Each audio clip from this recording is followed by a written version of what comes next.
बात 21 सितंबर 2024 की है, जब बेंगलोर में दिन शनिवार की सुबह महालक्ष्मी के घर वाले स्पेयर चाबी का यूज करके उसके अपार्टमेंट में दाखिल हुए।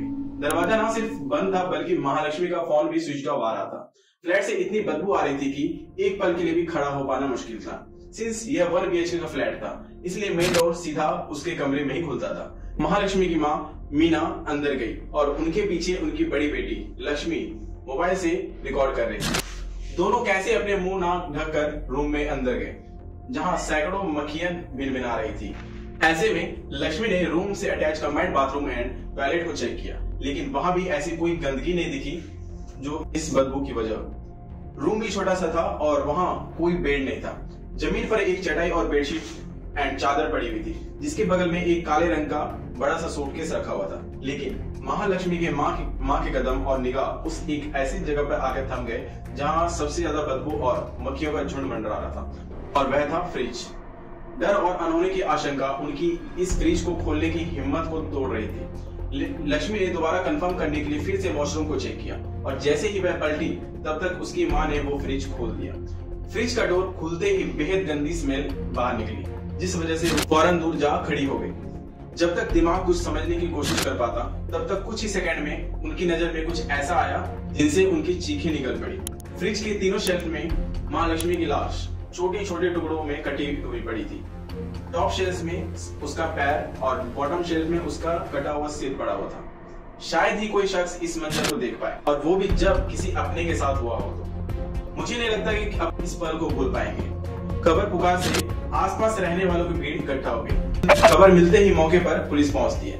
पुलिस के लिए भी उस कमरे में पैर रखना तक मुश्किल था, इसलिए सभी पुलिस वाले डबल मास्क लगाकर अंदर जाते हैं। पुलिस के सामने भी ऐसा मंजर था जो शायद ही उन्हें कभी देखने को मिला हो। देखते देखते यह खबर न्यूज चैनल्स और सोशल मीडिया पर फैल गई। जब किसी केस में हैवी मीडिया कवरेज होता है तो बहुत सारे फैक्ट्स और डाटा या तो गलत होते हैं या तो फिर इंटेंशनली तोड़ मरोड़ दिए जाते हैं, ताकि मेन स्ट्रीम मीडिया टीआरपी के लिए इसे जितना हो सके उतना सेंसेशनल बना सके। इसलिए हमारे लिए काफी क्रूशियल होता है कि आप तक जो भी फैक्ट्स सामने लाएं वो क्रॉस वेरीफाइड हो और कॉमन सेंस को जस्टिफाई करते हो। जब यह खबर सामने आई तो न्यूज चैनल्स में क्राइम सीन का डिस्क्रिप्शन बहुत ही अलग था। पुलिस के पहुंचने के बाद क्राइम सीन की इन्वेस्टिगेशन के लिए मेडिकल स्टाफ के साथ फॉरेंसिक टीम भी पहुंच गई। घर में किसी भी तरह की फोर्सेबल एंट्री के साइन नहीं थे, यानी कातिल कोई जोर जबरदस्ती से अंदर नहीं आया होगा, जिससे यह साफ था कि महालक्ष्मी उसे अच्छे से जानती होगी। मीडिया में क्राइम सीन को चीख चीख कर एलिब्रेट किया जा रहा था। फर्श पर हर तरफ खून के निशान थे, मांस के छोटे छोटे लोथड़े यहाँ वहाँ पड़े थे। लेकिन रियलिटी बिल्कुल उल्टा थी। जैसा आपने इस क्लिप में देखा, रूम में ना कोई मांस के टुकड़े बिखरे पड़े थे और ना ही खून फैला था। इनफैक्ट जब एफएसएल टीम ने लुमिनॉल केमिकल से फर्श को क्लीन किया तो उन्होंने बताया कि अपराधी इतना शातिर था कि उसने बड़ी सफाई से क्राइम सीन को साफ कर दिया ताकि ज्यादा ट्रेसेस ना मिल पाए। कहते हैं ना, blood is the language of crime scene. इसलिए फॉरेंसिक की टीम लुमिनॉल नाम के इस केमिकल का यूज करती है, जो ब्लड से रिएक्ट कर ब्लू लाइट एमिट करता है, जिससे ब्लड के वो पार्टिकल्स भी दिख जाते हैं जो आंखों को विजिबल नहीं होते। जांच के लिए लाश के टुकड़ों को और उस रेफ्रिजरेटर को सील कर लैब में भेज दिया। शरीर के टुकड़ों की गिनती जब शुरू हुई तो पहले टोटल 30 टुकड़ों की बात सामने आई, लेकिन जैसे जैसे जांच आगे बढ़ी तो यह सामने आया कि महालक्ष्मी के शरीर के टोटल 59 यानी 59 टुकड़े किए गए थे।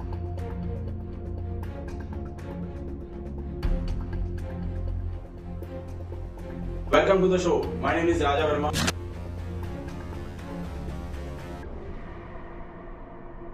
सितंबर 2024 दिन शुक्रवार बेंगलोर की वैली कवल में बसप्पा गार्डन के पास एक 3 मंजिला बिल्डिंग में रहने वाले लोगों को तेज बदबू से जीना मुश्किल था। यह बदबू कई दिनों से आ रही थी, लेकिन अब बर्दाश्त के बाहर हो गई थी। जब लोगों ने इसके सोर्स को खोजना शुरू किया तो उन्हें यह एहसास हुआ कि यह तो इस बिल्डिंग के फर्स्ट फ्लोर के घर से आ रही है। सिंस उस घर के मेन डोर पर ताला लगा हुआ था, इसलिए पड़ोसियों ने इस बिल्डिंग के मकान मालिक जीवन राम को कॉल कर बदबू आने की शिकायत की। इस 1 BHK फ्लैट में 29 साल की महालक्ष्मी किराए पर रहती थी। जब मकान मालिक ने उसे कॉल की तो फोन स्विच ऑफ आ रहा था। स्मेल तो टॉलरेट करने की लिमिट से ज्यादा थी, इसलिए फ्लैट का खुलना बेहद जरूरी हो गया था। सो मकान मालिक ने महालक्ष्मी के रेंट एग्रीमेंट निकाला और जिसमें इमरजेंसी कॉन्टैक्ट में उसकी माँ और बड़ी बहन लक्ष्मी का नंबर दिया हुआ था। लक्ष्मी को कॉल कर बताया गया हमारी छोटी बहन महालक्ष्मी के घर पर बहुत तेज बदबू आ रही है। और न सिर्फ उसके घर पर ताला लगा हुआ था बल्कि फोन भी स्विच ऑफ आ रहा था। लक्ष्मी ने यह बात अपनी माँ और हुक्म सिंह को बताई। सिर्फ शाम के 7 बज गए थे, इसलिए उन्होंने महालक्ष्मी के घर अगले दिन सुबह जाने का फैसला लिया। और अगला दिन वही था जब माँ मीना राणा और बड़ी बहन लक्ष्मी और उसका पति इमरान उसी बिल्डिंग में पहुंचे। बदबू इतनी ज्यादा थी कि उस बिल्डिंग के बाहर तक आ रही थी। फ्लैट बाहर से लॉक, फोन स्विच ऑफ और ऊपर से ऐसी बदबू। ये तीनों फैक्ट्स किसी भी शख्स के दिल में उसे अनहोनी का डर बिठा जाए। और जिस अनहोनी का डर था असलियत तो उससे कई ज्यादा ब्रूटल और खौफनाक थी। एफएसएल की टीम ने रिवील किया कि body parts advance state of decomposition में पहुंच गए हैं, जिस वजह से उसमें कीड़े यानी मैक्स लग गए हैं। इस बात से यह साफ थी कि कत्ल हुए काफी दिन बीत गए थे। क्योंकि बॉडी फ्रिज के अंदर थी इसलिए स्मेल बहुत दिनों तक बाहर नहीं जा पाई। पुलिस ने इन्वेस्टिगेशन शुरू की और सबसे पहले महालक्ष्मी के बैकग्राउंड के बारे में खंगालना शुरू किया, जिससे सब इस केस में कड़ियां खुलना शुरू हुई। महालक्ष्मी की मां मीना राणा और पिता चरण सिंह ओरिजिनली नेपाल के टीकापट्टी में रहने वाले थे। उनके 2 बेटे हुक्म सिंह और नरेश थे। लक्ष्मी की शादी इमरान से हुई थी और शादी के बाद लक्ष्मी ने अपना नाम बदलकर शायदा वसूला कर लिया था। और महालक्ष्मी की शादी हेमंता दास से हुई थी और उन दोनों की एक बेटी भी थी। लेकिन पिछले साल सितंबर 2023 में महालक्ष्मी अपने पति हेमंता से अलग रहने लगी थी। ऐसे केसेस में पहला शक पति पर ही जाता है, इसलिए पुलिस की लिस्ट में हेमंता दास सस्पेक्ट नंबर 1 था। हेमंता की मोबाइल एक्सेसरीज की शॉप थी। वहीं महालक्ष्मी मलेश्वरम में फैशन फैक्ट्री नाम की क्लोथिंग आउटलेट में जॉब करती थी। हेमंता ने पुलिस को बताया कि महालक्ष्मी के बाहर किसी के साथ अफेयर था और इसी बात को लेकर दोनों के बीच लड़ाई होती थी। दोनों के बीच डिवोर्स नहीं हुआ था, लेकिन हेमंता को छोड़कर चली गई थी। पहले 4 महीने तो उसने अपनी बेटी को साथ रखा, लेकिन बाद में उसे ही हेमंता के पास भेज दिया और अब हेमंता ही अपनी बेटी को पाल रहा था। महालक्ष्मी बस 10-15 दिनों में अपनी बेटी से मिलने आती थी और अभी 25 से 30 दिन पहले ही अपनी बेटी से मिलने उसकी शॉप पर आई। अलग होने के बाद महालक्ष्मी कुछ दिन तो अपने माँ के साथ रही और लेकिन बाद में ब्याली कवल के इस 1 BHK अपार्टमेंट में शिफ्ट हो गई। पड़ोसियों से पूछने के बाद पता चला कि महालक्ष्मी तकरीबन 5-6 महीने पहले ही यहाँ शिफ्ट हुई थी। सिंस वो जॉब के लिए 9:30 बजे निकल जाती थी और देर रात से 10:30 बजे तक आती थी, इसलिए उसका मोहल्ले में किसी से कोई खास इंटरेक्शन नहीं था। हालांकि कुछ लोगों ने बताया कि उन्होंने अक्सर उसे एक लड़के के साथ आते जाते देखा और वह लड़का कुछ दिन के लिए उसके घर पर भी रुका था। पुलिस के लिए यह पॉइंट बहुत ही अहम था, इसलिए महालक्ष्मी के बैकग्राउंड की गहराइयों से राज निकालने के लिए पुलिस की कई टीमें जांच पर लगी। एक टीम कॉल डिटेल्स चेक करने में और दूसरी टीम एरिया में लगे सीसीटीवी खंगालने में और एक टीम हेमंता को दोबारा पूछताछ के लिए बुलाया। हेमंता और महालक्ष्मी की शादी 6 साल को हो गए थे, लेकिन दोनों के रिश्ते में खटास तब आना शुरू हुई जब हेमंता को महालक्ष्मी के कैरेक्टर पर शक हुआ। हेमंता ने पुलिस को 3 नाम बताए, एक स्टोर के मैनेजर जहां यह काम कर रही थी, एक कॉमन फ्रेंड और तीसरा जिस पर हेमंता को महालक्ष्मी के कातिल होने का पूरा शक था। क्योंकि एक दिन चुपके से महालक्ष्मी का मोबाइल फोन चेक करने पर उसने उन दोनों का चैट्स पकड़ ली थी और वही शख्स उनके रिश्ते टूटने की वजह बना। वह शख्स था अशरफ, जो बाय प्रोफेशन बेंगलोर में एक बार्बर था और उत्तराखंड से बिलोंग करता था।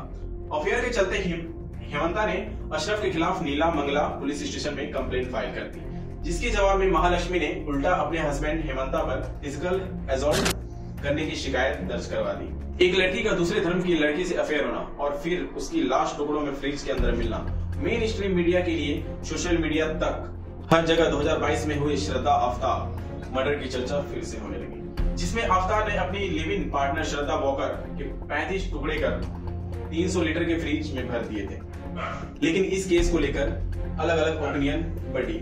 इस दुनिया में सच कोसों दूर था, लेकिन हेमंता की कई सारी बातें पुलिस को वेरीफाई करने पर सच मिली, जिस वजह से वो अब सस्पेक्ट लिस्ट से बाहर था। पर पुलिस के लिए अशरफ अब क्राइम सस्पेक्ट था। सिंस कुछ साबित होने से पहले ही अशरफ का मीडिया ट्रायल शुरू हो गया था, इसलिए मीडिया से बचते हुए अशरफ को पुलिस स्टेशन लाकर इंट्रोगेट किया गया। अशरफ ने कहा कि वह महीनों पहले ही महालक्ष्मी से दूरी बना ली थी। अशरफ के बयान की सच्चाई पुलिस को लोकेशन ट्रेसिंग और कॉल रिकॉर्डिंग तक वेरीफाई भी हो गई।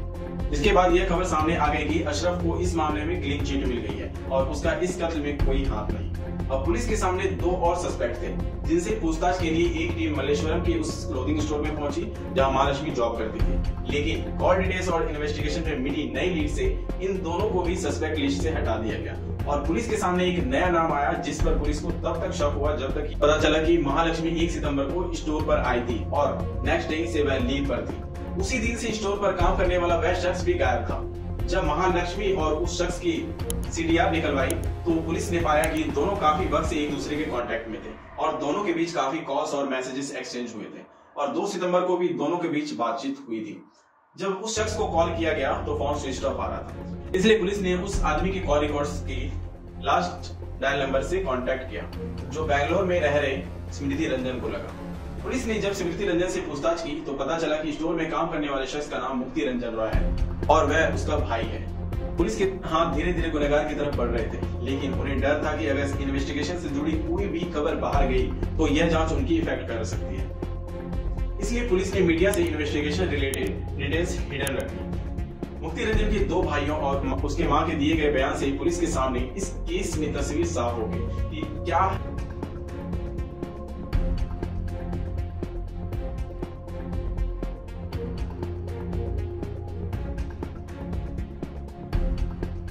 इसी के साथ आज की मजदूरी यहीं खत्म करते हैं। अगर तुम्हें वीडियो पसंद आई तो लाइक मारो यार। मुझे नहीं पता, मुझे 2 मिलियन लाइक्स चाहिए, कैसे ना कैसे करके मुझे चाहिए। इतना झिला मैं कभी नहीं होऊंगा अपनी पूरी जिंदगी में जितना इसमें झिलाऊं, मुझे चाहिए ही चाहिए। तो लाइक मारो और अगर तुम लोग नए हो तो सब्सक्राइब करो। वो जो लाल वाला बटन है उस पर फूट फेंक के मारो या फिर मोमबत्ती, मुझे नहीं पता, बस क्लिक हो जाना चाहिए। अब मैं भी जा रहा हूं, मुझे पैसों के पीछे भागना है। बाय।